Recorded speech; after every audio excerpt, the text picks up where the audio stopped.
Claudette Ortiz teamed up with fellow New Jersey natives ROBBY Pardlo and Toby to form the R&B group City High. They gave us songs like What Would You Do and Caramel, and they even earned a Grammy nomination for Best R&B Performance. After the release of their debut album, they were supposed to be the second coming of the Fugees. Instead, the group broke up when Claudette decided she no longer wanted to deal with all the drama. This is a story of alcohol addiction, a toxic relationship, and a love triangle. Here's what really happened to Claudette Ortiz's career. Claudette Ortiz got started in the music industry when, at the age of 14, she was selected to open up for the old-school music group, the Delphonics. While in high school, she met an aspiring singer named ROBBY Pardlo, who was 2 grades above her. Claudette told She Is NYC website when she turned 16, they began dating, and everyone was not pleased with Claudette's new relationship. Her older sister, who was in the same grade as ROBBY, asked Claudette, "Are you sure you want to date him?" Claudette was confused by her question until her sister explained that ROBBY had a reputation for being a heavy drinker. Claudette decided to move forward with the relationship anyway, and everything was great between them at first, but slowly, her happy relationship turned into a nightmare. She told She Is NYC website that she found out ROBBY was entertaining other girls. She said, "I'm sure every woman can relate to believing a man lying to you about cheating, even when all the signs were right in my face."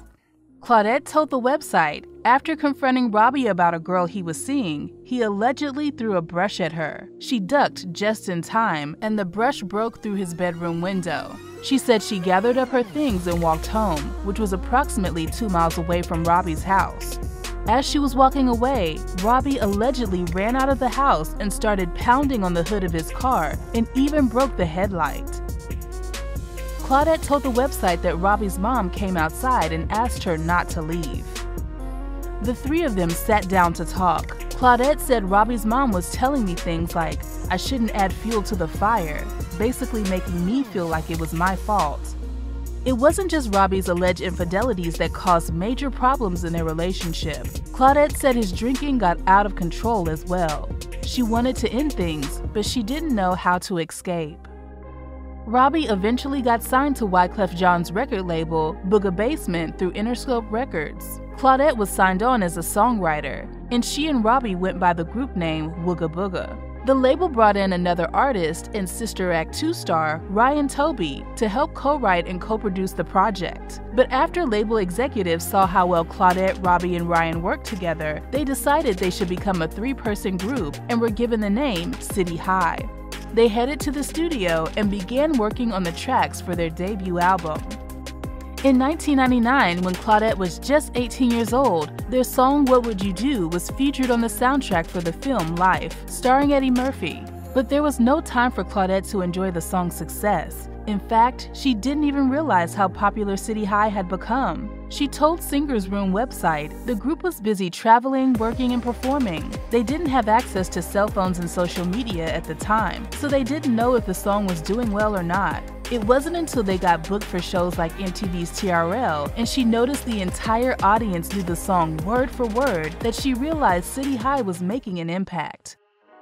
With Claudette's soft and soothing voice and Ryan and ROBBY's talented songwriting capabilities, City High was on top of the world. But behind the scenes, Claudette was still stuck in her horrible relationship.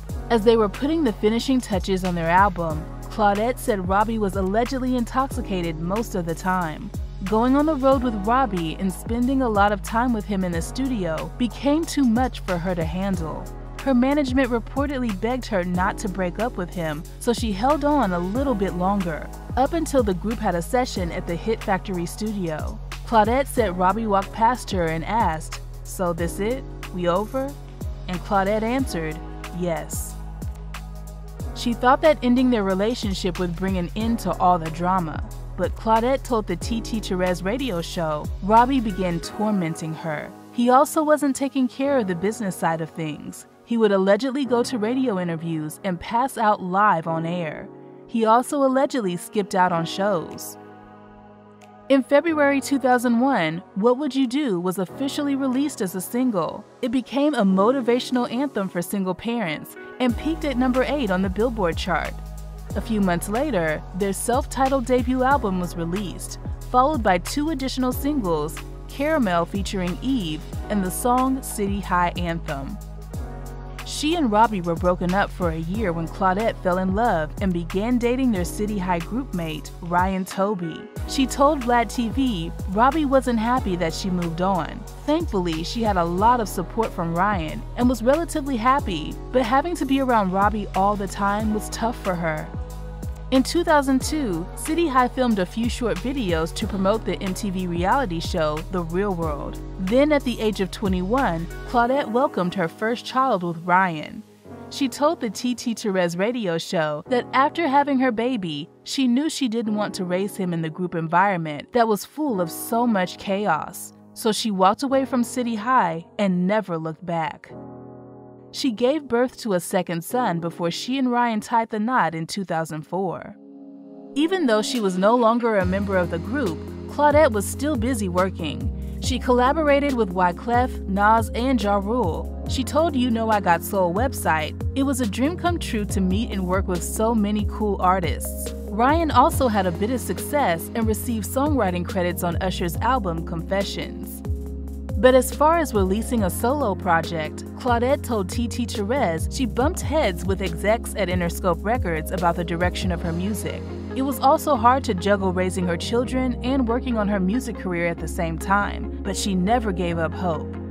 Then in 2007, she and Ryan's marriage began to crumble. She told She Is NYC website, "We'd gotten together pretty young, and so we separated." During their separation, Claudette began dating a businessman who wasn't affiliated with the music industry. She got pregnant and gave birth to a baby girl. Claudette and Ryan's divorce was finalized in 2010. In 2010, Robbie appeared on an episode of Intervention and blamed Claudette and the love triangle involving Ryan for his battle with alcoholism. Claudette told Global Grind she got a hold of his phone number through mutual friends after the show aired. She called him and asked him why he lied about her being the cause of his issues, knowing good and well he was drinking excessively before either of them even signed a record deal. Robbie said he didn't blame her, but that's the way it came across after the footage was edited. He had a scheduled radio interview the next day, and Claudette said Robbie promised he would go live on the air and fix everything. But instead, Claudette said Robbie went on the radio show and stood by his story that Claudette was the cause of his problems. She told Global Grind she wasn't surprised, but she no longer had any anger towards him. It was all in the past and she was ready to move on. With the music industry being so wishy-washy, Claudette looked for other ways to make a living.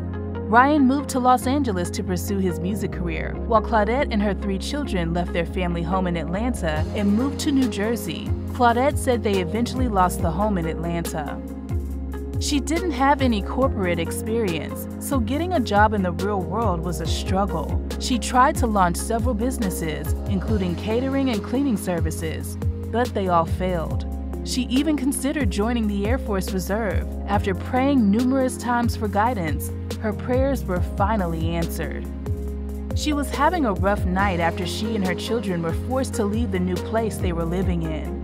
She was driving around with all of their things in the trunk while her children slept peacefully in the car when she received a text message from a talent scout. She was asked if she was interested in starring in the reality show R&B Divas LA. To this day, she has no idea how the talent scout got her number, but she knew the text message was a sign.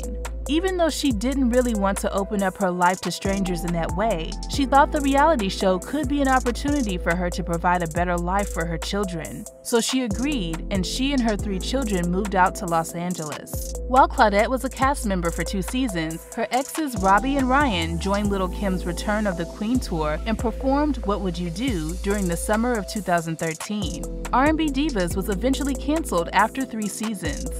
In the past few years, Claudette has released a few songs, including the tracks Automatic and Simply Amazing.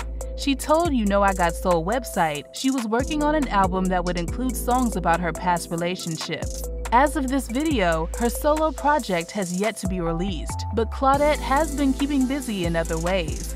In 2017, she appeared in Madea on the Run, and in 2019, she sang for Madea's farewell play. Despite her short time in the limelight, Claudette has left her mark on the industry, and we're patiently waiting for her sweet and angelic voice to top the charts once again.